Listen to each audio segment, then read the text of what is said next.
Bon, petite vidéo aujourd'hui pour te présenter une recette que je me fais quasiment tous les matins. Recette simple avec seulement 4 ingrédients et une petite variante pour ceux qui sont intolérants au gluten. Donc il faut quoi? Il faut un œuf, une banane, un peu d'huile d'olive et de la farine de blé.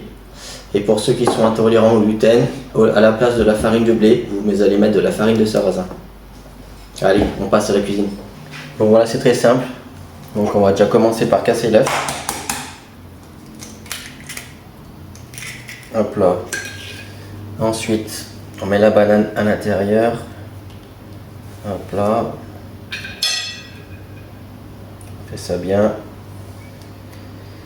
It's very simple, comme dirait notre ami Donald Trump. Tac tac tac, elle est bien mûre donc ça va être facile. Tac. Ensuite, moi j'aime bien mettre l'huile d'olive maintenant. Donc on va mettre 1, 2, 3 cuillères à soupe d'huile d'olive. Tac.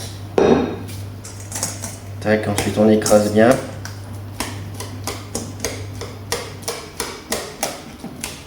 Donc voilà, ça ressemble à ça pour l'instant. Et là, on va mettre la farine. Moi d'habitude j'ai fait à l'instinct, mais là je vais prendre une balance pour que vous ayez les quantités.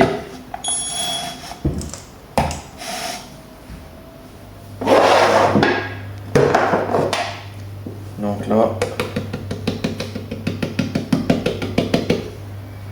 on va mettre 30 grammes pour commencer. Et 31 grammes, on va voir ce que ça rend, ce que ça donne. Voilà, ça doit avoir à peu près cette consistance là. Pas trop liquide mais pas trop épais non plus. Une consistance un peu comme ça, mais je sais pas si on voit bien. Et maintenant on passe à la cuisson et au final, pour en finir, j'ai mis 70 grammes de farine. Donc voilà, j'ai mis la poêle à chauffer. Donc moi c'est une plaque induction, donc je mets à feu moyen. Là je mets niveau 5. Donc après à voir, il ne faut pas mettre un feu trop doux, pas mettre un feu trop puissant. Et ce que j'ai pas dit, c'est que la quantité de farine, là j'ai mis 70 grammes de farine, mais c'est à moduler en fonction de la banane. Si la banane a été grosse, j'ai mis 70 grammes, mais si la banane elle est un peu plus petite, bah, allez-y un peu doucement, mettez pas 70 grammes d'un coup, parce que si la banane elle est petite, ça va faire une pâte beaucoup trop épaisse.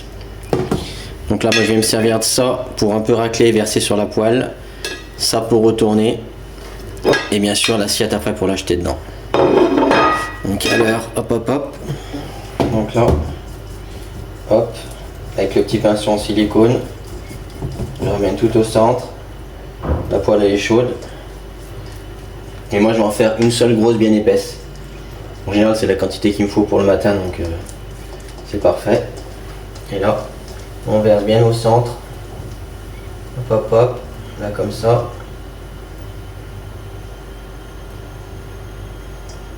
Et voilà. Bon, à ce niveau-là, comment savoir quand est-ce qu'on la retourne? Donc moi j'ai deux techniques. Donc je vous prends là. C'est soit on commence à voir les bords qui commencent un peu à sécher, entre guillemets à cuire, ou soit après la deuxième technique, et ben, c'est de prendre la spatule et de regarder un peu la coloration en fonction de comment on les aime, cuites ou moins cuites. Donc là pour moi je pense que c'est bon, je vais la retourner. Je vous repose là 5 secondes et je vais la retourner. Alors, tac tac tac, hop là, et hop là. Donc ça donne ça. On laisse cuire beaucoup moins de temps de ce côté. Enfin, quand on la retourne, faut pas la laisser trop longtemps, ça a tendance à cuire très vite une fois qu'on l'a retournée. Et voilà, quelques minutes ou quelques secondes après, je sais pas, je vais regarder la coloration. C'est bon. Et là voilà ce que ça donne comme ça. Donc voilà, c'est un truc, ça se fait, on éteint la plaque. C'est un truc, ça se fait vite fait, donc en général c'est soit je fais la pâte le soir et je fais cuire que le matin, ou soit je fais carrément tout le matin. Et après par contre j'aime pas faire la pâte le soir et faire cuire le soir pour le lendemain, parce que je trouve que c'est meilleur quand là ça vient de sortir de cuisson. Donc voilà, en espérant que vous allez tester ça et que vous allez kiffer.